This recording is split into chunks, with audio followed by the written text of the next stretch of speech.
नमस्कार. कधी विचार केलाय की एका हिरोचा सर्वात मोठा आधारच त्याच्यावर उलटाला तर काय होईल?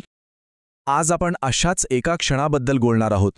एका अशा भावनिक वादळाबद्दल जिथे एका नायकाचा विश्वासच पणाला लागतो.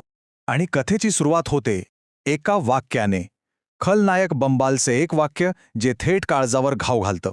याला काही बॅकग्राऊंड नाही, काही संदर्भ नाही, फक्त एक थेट सगळं काही उद्ध्वस्त करणारा आरोप.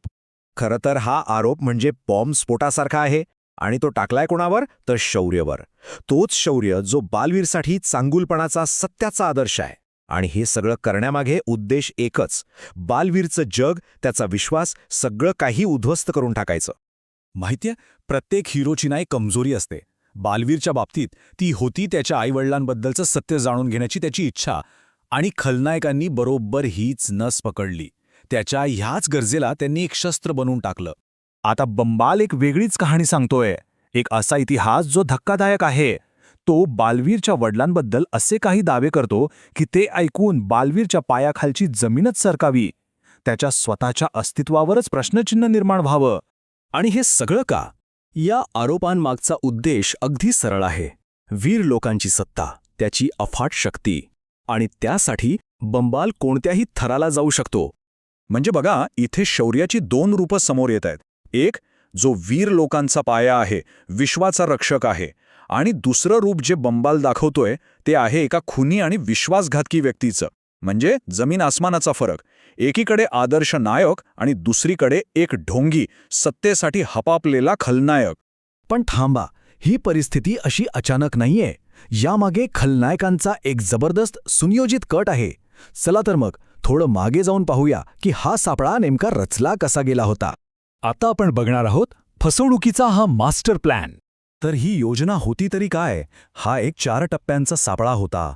पहिलं, अनन्याच्या वेशात वीर लोकात घुसखोरी करून गोंधळ माजवायचा. मग त्या गोंधळाचा फायदा घेऊन मास्टरमाइंड बंबालला सोडवायचं. तिसरं म्हणजे एक शक्तिशाली तोफ समोर आणायची, म्हणजे हिरोंचं तंत्रज्ञान त्यांच्याच विरुद्ध वापरायचं. आणि शेवटी जेव्हा सगळे एकत्र येतील तेव्हा त्यांना अडकवून अंतिम हल्ला करायचा. म्हणजे बघा, एकातून एक असा रचलेला हा चक्रव्यूह होता. यातून सुटणं जवळजवळ अशक्य होतं. आणि मग बंबाल म्हणतो, खेळ पालटला आहे बालवीर.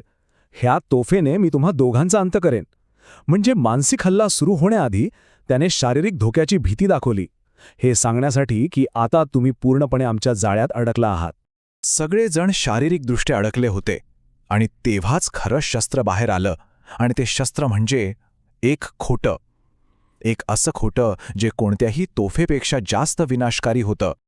आणि आता येतो तो क्षण जिथे नायकाला एक निवड करायची आहे. या आत्म्याला चिरून टाकणाऱ्या आरोपाचा सामना कसा करायचा? विश्वास निवडायचा की शंका? पण बालवीर डगमगतो का? नाही. तो थेट आणि ठामपणे उत्तर देतो, तुला काय वाटतं? तू तुझ्या खोट्या गोष्टींवर सत्य आणि चांगुलपणाचा बुरखा चढवशील आणि मी विश्वास ठेवीन. काय जबरदस्त उत्तर आहे.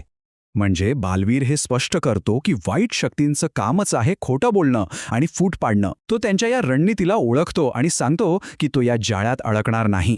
आणि मग तो शौर्यवरचा आपला विश्वास व्यक्त करतो. तो म्हणतो की शौर्य म्हणजे वीर लोकांचा आदर्श.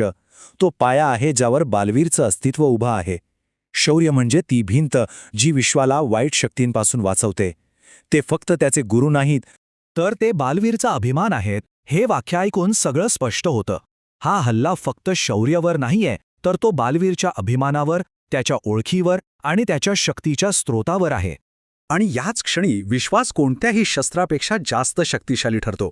बालवीर शंकेला बाजूला सारून विश्वासाची निवड करतो. म्हणजे बघा, खलनायकाने जे शस्त्र वापरलं होतं त्यालाच बालवीरने आपल्या विजयाचं कारण बनवलं. आणि यानंतर बालवीर फक्त बचाव करत नाही, तो एक प्रतिज्ञा करतो. जोपर्यंत माझ्यामध्ये चांगुलपणाचा एक कळही शिल्लक आहे तोपर्यंत मी तुझ्यासारख्या वाईट शक्तींचा नाश करत राहीन. आता तो एका योद्ध्याच्या भूमिकेत आलाय, जो प्रतिहल्ला करायला तयार आहे. विश्वासाने आजचा दिवस तर जिंकला, पण इतकं शक्तिशाली खोटं, इतकी मोठी शंका, ती कधी खरंच विसरता येईल का? खलनायकाने पेरलेली ही शंकेची बीजं मनात कुठेतरी राहून जातात आणि भविष्यात ती पुन्हा उगवणार नाहीत याची काय खात्री? हा विचार करण्यासारखा प्रश्न आहे.